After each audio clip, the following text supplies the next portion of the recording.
we're checking out the fashion scene in 4 of the world's most vibrant cities. Flash photography throughout as Colleen Harris introduces Global Pulse. Welcome to Global Pulse, a series that takes you on a tour of some of the world's most exciting, vibrant and creative cities. We're exploring different places, absorbing the energy and ideas, meeting the inspiring people that are forming the very fabric of global culture today.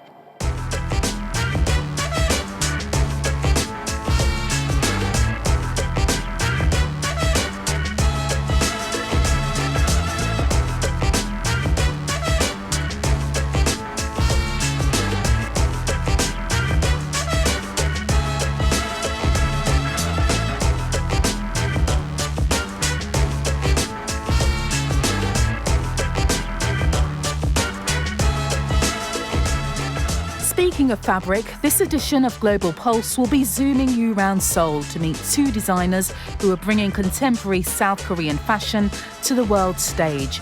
We'll visit London to find out how Savile Row is moving beyond business suits and traditional attire. Then we're off to Buenos Aires to discover more about the cutting edge of Argentinian hair design and styling, and meet Dubai's Essa Walla and the funky, cool, twisted things he creates.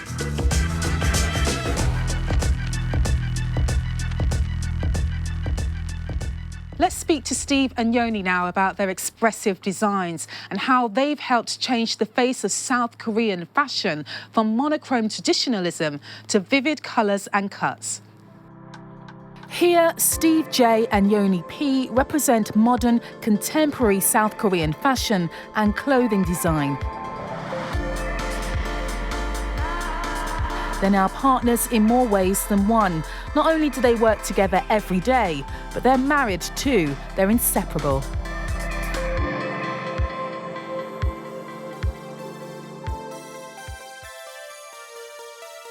안녕하세요. 저희는 디자이너 브랜드 스티브 J 앤 요니 P의 저는 스티브 정이고요. 네, 저는 요니 P입니다. 안녕하세요. 지금은 코리안 디자이너로 활동을 하고 어디를 가나 코리안 본 디자이너가 붙기 때문에 사람들이 저희 옷을 봤을 때 한국 디자이너 스티브 J 요니 P라고 생각을 하니까 그런 면에서 저희가 한국 패션을 대표하고 있다고 생각하는데요.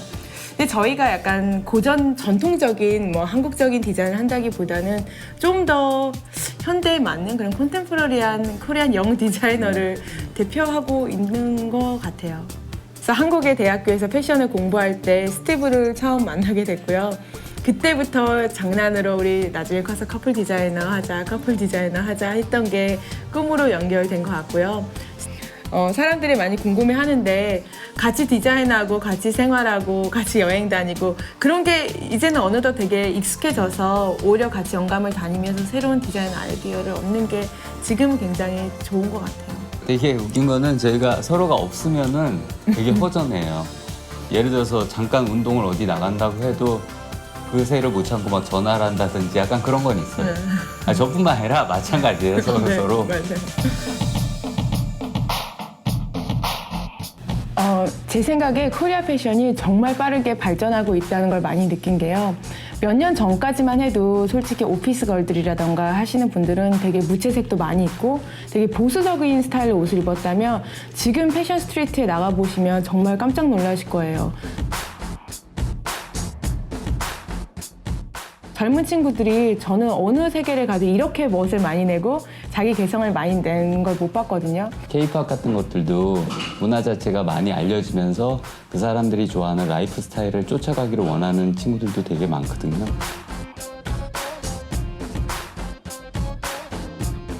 아무래도 사람들이 저희를 바라봤을 때 가장 먼저 생각하시는 거는 저희의 오리지널 프린트 같아요. 그래서 항상 저희 매 시즌 새로운 프린트를 저희가 개발하고요. 그리고 저에게 있어서는 또 옷을 바라보시면서 다 위트랑 어떤 저희만의 어떤 유머 같은 걸 느끼시는 것 같아요.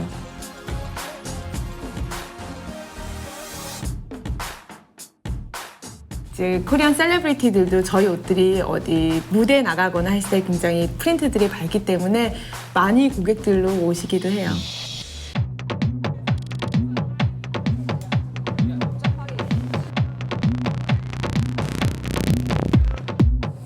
그래도 매번 할 때마다 되게 긴장되고요, 디자이너로서. 맨 처음 하는 거랑 기분이 똑같은 것 같아요.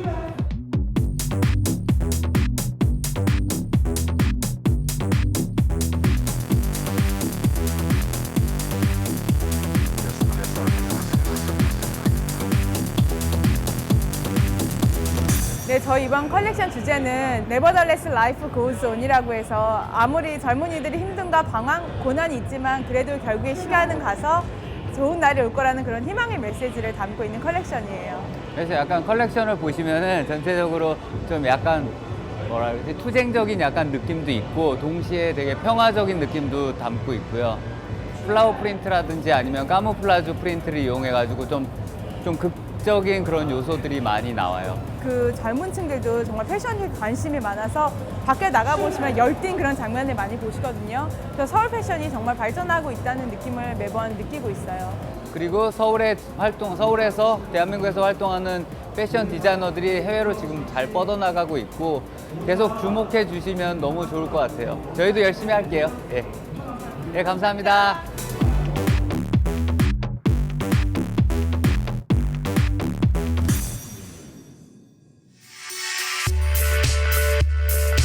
In this edition, we're concentrating on fashion. And we're going to take you to a narrow yet world-famous street in the heart of London's West End, Savile Row. Let's kick off by talking to Alan Bennett from Bespoke Tailors, Davies and Co. In my shop, we offer a bespoke service, which is completely handmade suits. Everything is geared towards the customer, and anything he wants, we can provide. Bespoke means custom made, made exclusively for you. You can have exactly what you want. Savile Row has been known for tailoring since perhaps 1820s to now. Everybody from around the world comes to Savile Row for their clothes. If you go to Japan, the word Savile Row means a suit. We are one of the oldest tailors. We've made for all the crown heads of Europe over the years. American presidents, we made for President Truman, President Kennedy. We used to make a lot for his father as well. I think other tailors in Savile Row think of us as one of the established tailors and the more purest of the Savile Row tailors. I think on Savile Row there's probably about 6 or 8 that are pure tailors, and I class ourselves as one of those.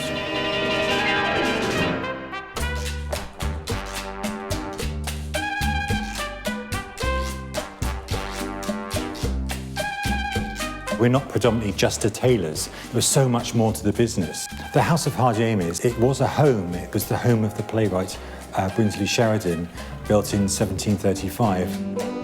Hardyamis opened in 1946. His first investor was the Countess of Jersey, who'd been married to Cary Grant. So for the first 5 years of the business, most of his clients were Hollywood stars. And then in 1950, Princess Elizabeth, who became the Queen, came here for the first time. Someone at Buckingham Palace, who was a lady-in-waiting to the Queen Mother, the Queen had noticed her wardrobe and said, "Gosh, where do you go to get your clothes?" And this lady said, "Well, I go to Hardyamis." And so the Queen said, "I love your look, I will go to Hardyamis." And that's how we got the Queen as a client from 1950. And for the next 60 years, we dressed her. We obviously still have a cutter here. We have tailors working on the bespoke range. And then there's the ready-to-wear range.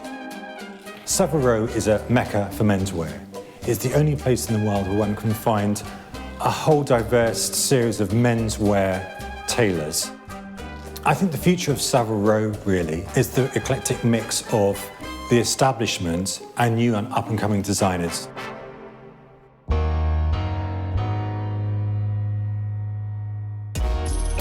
The Spencer Hart design aesthetic grew out of a combination of my experiences in life and growing up in the 70s in England, and a love of jazz. What I find really attractive about these kind of jazz guys in the late 50s was what they did was they appropriated middle-class American dress, like Brooks Brothers as an example, in the same way that the Teddy Boys in England took the idea of Savile Row tailoring, Edwardian tailoring, and I love the way musicians can take something which really is very classic and traditional and give it an edge, give it that attitude, make it slightly subversive. And in the case of people like Miles Davis, the way guys like that would literally want to freak out middle-class America was by taking their dress code, putting it on a radical musician and playing with it slightly.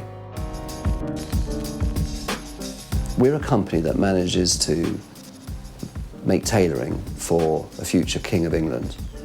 And at the same time, we have these incredible clients like P. Diddy or Kanye West in the past. And I find it incredible that P. Diddy, who's a sort of, if you like, a modern day icon, known all over the world, would wear a Spencer Hart tailored garment with a shirt and a tie and a handkerchief and a scarf, the whole world, that in a way I got influenced by the very people that he looks back to. These modern day icons are wearing clothes that in fact are very inspired and influenced by their icons of yesteryear.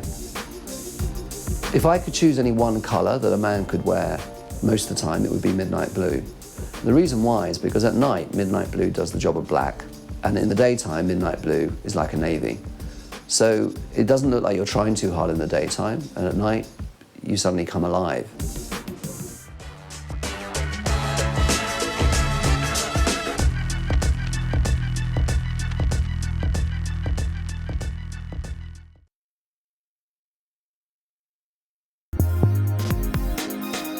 Rio de Janeiro has been transformed by the Olympic Games. New museums, public transport and sporting venues.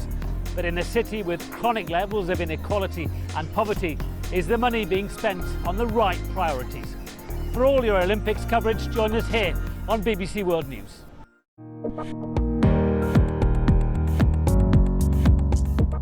Welcome to Rio. I'm Babita Sharma, and join us for the next 4 weeks as we bring you all the latest news from the Rio Olympics 2016, only here, live on BBC World News. The world's top crews battle each other and the elements in a series of renowned competitions. The stakes are high, the competition is fierce, and only the courageous will succeed. The Spirit of Yachting on BBC World News.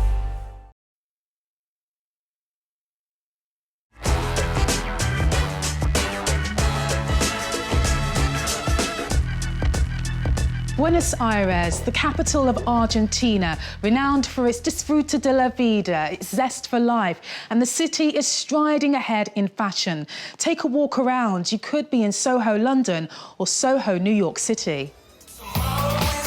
To go with the cutting-edge contemporary fashion, you need a cutting-edge hairstyle, and Prana is leading the way with a unique salon concept where hairdressing takes place in a high-energy environment. Prana es lo que el cliente quiere que sea.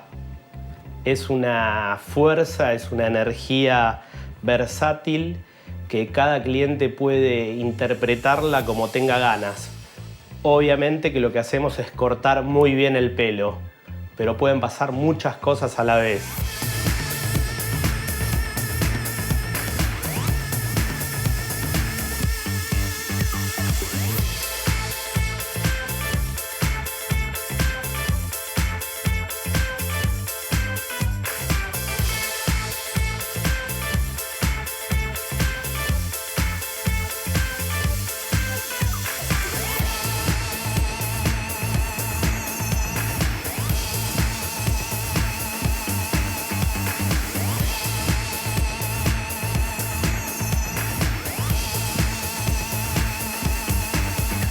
Los eventos en sí son diversos, o sea, invitamos a fotógrafos, a músicos a hacer acústicos, a DJs, también exponemos obras de arte, también hay poesía. La idea es que sigamos cortando el pelo mientras hay una exposición de arte, mientras un DJ toca. La idea es no parar. Hoy estuvimos tocando con un set especial para la Pelú. La esencia de la banda es pop. Las influencias actuales son, no sé, Cabaret Voltaire, Pet Shop Boys, Hace poco que me empecé a relacionar con Prana porque me gustó mucho la estética de la pelu y me parecía que iba bien con las cosas que a mí me gustan, y hablé con Néstor, que es un copado, y bueno, me están ayudando un poco con mi look. Para mí Prana significa bueno, mi vida, es una forma de vida, mis tatuajes lo marcan, este es el logo de la peluquería. La diversidad de clientes es muy amplia porque vienen desde chicos de 1 año, 2 años, que son sus primeros cortes de pelo por los papás que lo traen, y tenemos clientes de 80, 85 años que tenemos que ayudarlas a sentar a la silla. Queremos que venga todo el mundo y no caer en un elitismo. Creemos que hoy por hoy hay que asesorar a una persona siempre y cuando nos lo pida. Creemos que las personas tienen ganas de sentirse libres y no está bueno estarles tan encima diciéndole a quién le queda bien algo y a quién le queda mal. Para mí el corte de la persona es muy importante en cuanto a que la persona cuando entra a Prana sabe que está entrando a un lugar que es diferente a cualquier peluquería de Argentina, entonces sabemos que está buscando lo diferente. Bueno, como mi look, por ejemplo. Yo voy a lugares y sé que la gente queda como alarmada, no me paran los taxis, o sea, pasan muchas cosas a mí, ¿no? Entonces, para mí es importante lo que la persona viene a buscar, que puede ser un cambio apenas algo para verse más linda, o un cambio rotundo después de una separación, de una tragedia. O sea, hay mucha psicología del lado desde el corte de pelo.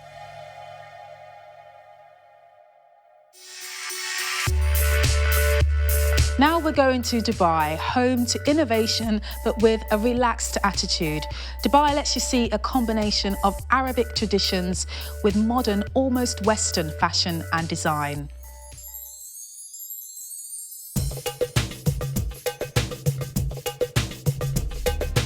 My name is Essa, and I make clothes. We started with kaftans and the ghutra print. But then I loved making blouses and funky, cool, quirky, weird, twisted things. I was not very focused on one particular aesthetic. I was focused on one particular DNA, which was mine, my stamp. Everything looked like me. I have something that speaks to women, Who doesn't love a boy that makes you feel good? About yourself. I think I don't have many talents, and I don't know if I'm talented in this as well, but I don't know any better. So I thought that this is the only thing. I'll just keep making clothes and sell them to people. I had a meeting with Zayan one late evening in February of 2004. There was a delay in the opening of the store. I think she saw something more than I could as a vision. And when she put it in her store, the next day everything sold out. And she just called me and said, 7 of your pieces have just sold out. I said, oh, I think I have some more stuff. We sold that in a matter of 2 days. And then we kept selling. I think the sales made me very brave. And they encouraged me to just do whatever I wanted to. And luckily, whatever I was making was selling. I wasn't thinking about the urban contemporary woman's lifestyle thing. I was like, I want to make this.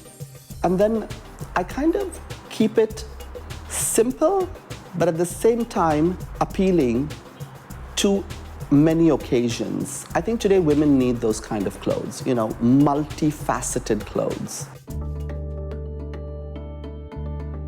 The Middle East is so modern, and it's probably the most fashion-savvy clientele in the world. Everything, no limitations. Everything is a go. I mean, these girls really have taste. Really have taste. I discovered the love of jewelry very, very young.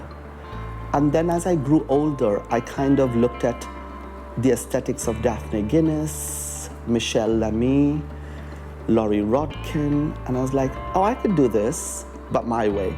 And then I kind of found my signature in that as well, and my confidence, and this is my armor. But it makes me feel like it's becoming part of my signature. Fashion Forward is this incredibly beautiful platform. It's a platform for Middle Eastern talent to showcase their work. And this has helped many of us get a voice. I've done 3 seasons of Fashion Forward. Those were the most definitive 3 collections I made. The starting point is always a woman, and then a fictional idea of adding extra to that woman, more layers to her. Really, I don't work with a big team. I don't have a big team. So we work very, in a sort of like pure way, you know? What we like is what we make. I don't know if I want to expand. Maybe what I want to do is sell in different parts of the world, but everything that happens or has happened to me because people have come to me. So I suppose that is a good way to say that if it comes to my table and I like it and it's something I can do, then I'll do it. A fashion icon. I think that's a big word to live up to. I think perhaps because I'm unique, a little different, and have a sense of individuality in the way I make clothes. I'd like to be remembered as a hardworking designer more than anything else. You know, I think we use the term fashion icon very loosely today. I'm not complaining about it, but I'm just saying that, you know, to focus on the work is earnestly and sincerely is what I want to be remembered as, you know. It's time for our weekly fashion roundup. Travelling from city to city, we discover how global fashions are mixing, matching and coordinating style influences from across the world. Hola, mi nombre es Sabrina, tengo 27 años y tengo un estilo bastante casual, relajado. No soy de pensar mucho que me pongo, me importa la funcionalidad y que sea cómodo. Tengo una productora de música, así que como estoy corriendo de acá para allá, en realidad lo que me importa es estar cómoda todo el día. Ahora tengo una musculosa, unas babuchas, casualmente esta temporada, pero no suele ser así, y borcegos que tengo hace muchos años, que están rotos ya, pero son muy cómodos, así que no se van a cambiar nunca, me parece. Hi, my name is Imad Tariq. I'm a fashion designer of my own label called Black Parliament. Today I'm wearing a double-breasted jacket, high-waisted pants, and loafers with tassels. I would call this a classic look with a vintage touch. I'm wearing a blue pocket square silk and a vintage watch that fits perfectly with my outfit. Hi, I'm Aradhana Nair. I'm an anchor with a leading entertainment channel in India called Zoom TV. It was a night event. I thought I'd like to keep it a little elegant. So my shoes are from Steve Madden. My jumpsuit has been gifted to me by my best friend, so I don't really know where it is from. And the earrings are from a flea market I just picked up because it's beautiful and it's intricate. Coming to my belt, it's a golden slim belt. I'm wearing it because I wanted to break the monotony of the maroon. So it just adds a little nice color to my outfit. And it also goes with my shoes, so yes, it's a win-win. We hope you've enjoyed seeing the varied fashions from these cities around the globe and meeting the passionate creators that are striving to bring their designs to meet the 21st century. Until next time, it's goodbye from me. Just to whet your appetite, in the next edition of Global Pulse, we'll be looking into something we all need: food. We're going to take a look behind the scenes of some of the world's most interesting food stories in London, Dubai, Mumbai and Seoul. For more stories, go to bbc.com/culture.